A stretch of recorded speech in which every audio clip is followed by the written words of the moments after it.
Te lo habíamos adelantado hace un ratito con Gabriela, nos va a explicar, bueno, el voto en contra dentro de lo que es la coalición de gobierno, ¿no? De Máximo Kirchner y también de un sector de los diputados oficialistas, Gaby. Sí, 15 páginas tiene este documento donde redactan cuál es su posición. Primero lo que hacen es un raconto de cómo se llegó a tener que volver a acordar con el Fondo Monetario. Hace un recuento de qué fue lo que ocurrió cuando no se le pedía dinero al fondo y qué fue lo que ocurrió después durante el gobierno de Macri cuando sí se le pidió lo que es ahora una deuda millonaria. ¿Y qué es lo que ocurre después? Ellos empiezan a plantear este acuerdo al que se refieren entre comillas, porque dicen que no es un nuevo acuerdo, porque no sería nuevo, porque las fórmulas siguen siendo lo mismo, y tampoco dicen que es un acuerdo porque en realidad sería aceptar las condiciones del Fondo Monetario. En general el fondo siempre te pide lo mismo, Gaby. Eso es lo que dicen ellos. Cambian los montos, por ahí a veces las autoridades son más amables, a veces son más picantes, pero siempre te piden lo mismo. Ellos hacen hincapié en eso, dicen las fórmulas siguen siendo las mismas. Por un lado y en primer lugar la reducción del déficit basado en una reducción del gasto. Y ellos plantean de qué manera se va a reducir el gasto. Se puede hacer de dos formas, reduciendo las transferencias a las provincias y a las empresas estatales y también controlando lo que son los sueldos del sector público. Dice, esto va a traer un ajuste, lógico, o sea, vamos a tener que bajar las emisiones del Estado, las transferencias del Estado Nacional hacia esos sectores. Claro, pues y esto va a tener un impacto. Tiene una lógica que por ahí es la lógica de un banco cuando te presta o de una financiera, es decir, ok, vos no me puedes pagar, pues achicar los gastos y yo te ayudo, porque si no... Y en eso de achicar los gastos, bueno, cada uno lo aplica de más o menos forma que, o sea, el ajuste está. Sí. De algún lado ese achique lo tenés que hacer. Eso es lo que hacen en referencia a ellos, o sea que va a haber un ajuste, que es lo que están pidiendo, que va a haber un tope al crecimiento, que también están pidiendo que no haya emisión monetaria, que haya un control de la moneda. Y en lo que hacen también hincapié es en dos puntos. Ellos dicen, lo importante de esto es ver qué es lo que se paga. Y ahí es donde ellos empiezan a desglosar que se está pagando una deuda donde ese dinero se fugó y demás. Y por otro lado, ¿quién lo paga?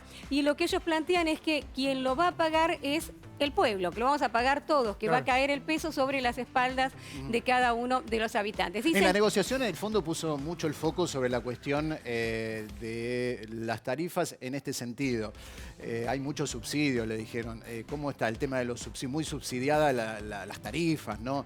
De la energía sobre todo, en valores que no son los que por ahí tienen otros países. Entonces, bueno, obviamente el subsidio es... no es que la empresa... que vos por ahí pagás un poco menos o pagás una tarifa que no aumentó durante 2 años. No es que la empresa recibe menos, es que el Estado pone la diferencia con un subsidio para beneficiar a mucha gente que en teoría no puede pagar o no puede pagar tanto.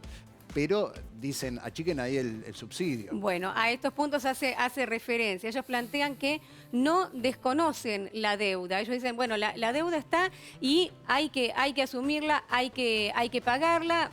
También hacen un correlato con lo que pasó anteriormente, que siempre se asumieron las responsabilidades de deudas, aunque no las hubiera contraído el mismo gobierno, pero dicen, bueno, está la deuda, pero vamos a poner el eje en esto. ¿Qué estamos pagando y quién lo va a pagar? ¿Qué es lo que nos piden a cambio? La fórmula sigue siendo la misma. Y también se detienen en un punto que tiene que ver con el sistema previsional, que si bien no está estipulado en este acuerdo que haya una reforma previsional, como se habló en algún momento, sí plantea que para fines de este año el gobierno tiene que hacer una evaluación del sistema previsional y de la situación previsional en la Argentina y emitir un informe. Es decir, ellos se plantean, dice, ¿y por qué quieren esto? ¿Qué es un ejercicio académico lo que le están pidiendo al gobierno? Que hagan esto, que hagan un relevamiento, un estudio. ¿Para qué lo piden? Lo piden para después pedir algún tipo de reforma. Esto es lo que ellos dejan ver también en el comunicado. Como un paso previo a la reforma. Y lo que ve también es, pensando en las elecciones del año que viene, del 23, es que tiene que ser una epopeya para el gobierno ganar otra vez, reelegir.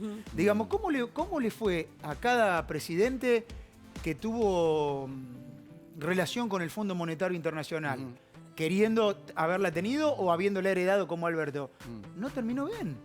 No terminó bien. ¿Y porque tiene un impacto, ¿no? ¿Y qué había en dicho la gente? Cristina? No terminó bien políticamente, digo, perdieron en las urnas. Sí, las urnas. ¿Qué había dicho Cristina cuando dio a conocer la carta después de las elecciones legislativas? Que ella había avisado que se iban a perder las elecciones. Digamos, acá yo lo que leo humildemente con este video, con esta carta, que además mientras Gaby habla y nos cuenta, la sigo leyendo ahí abajo en pantalla, es que hay un antes y un después. Hoy hay un antes y un después dentro del Frente de Todos. Sí. Claro. Porque ¿sabes lo que plantea también este grupo de diputados que votó en contra y algunos de los que se abstuvieron? Que el Fondo Monetario vuelve a tomar el control de la economía argentina. Y bueno, lo dicen así, directamente. Dicen, hasta este momento, bueno, Argentina tenía el poder, tenía en sus manos la economía. A partir de ahora, con este acuerdo, de nuevo digo entre comillas porque ellos lo ponen entre comillas, es el FMI el que vuelve a tomar el control de la economía, porque tenemos que responder a todas sus pretensiones. Esto es lo que están planteando y por eso dicen que votaron en contra o se abstuvieron. Claro, es que decir, fue la necesidad no votaron a favor de aprobar el acuerdo. De ir a pedirle al fondo para que Argentina no entre en default, porque si no el pago del 22 de marzo, o sea, dentro de 11 días, era inviable para la Argentina. Se pagó con mucho esfuerzo los anteriores, pero ya directamente ni siquiera había posibilidad de que Argentina lo pueda hacer frente. Entonces entraba en default, en situación de pago. Y en una fecha muy cercana, no estamos hablando de un año adelante, no estamos hablando de algo que iba a pasar este mismo mes. Entonces está pidiendo un refinanciamiento que posterga los pagos a partir de 2026, pues fíjate que es prácticamente la mitad del próximo gobierno, cualquiera sea, cualquiera sea que gane las próximas elecciones, va a poder arrancar sin hacer frente a un pago del fondo, pero va a tener que ir viendo que en algún momento va a tener que resolver después esa situación que también esto es sí. lo que plantean en el documento, ¿no? Dicen, bueno, ¿qué va a pasar con el próximo gobierno? ¿Ante qué situación se va a enfrentar? Bueno, estos son algunos de los fundamentos, ¿no?, en los cuales se basaron para no apoyar esta decisión del gobierno de acordar con el fondo.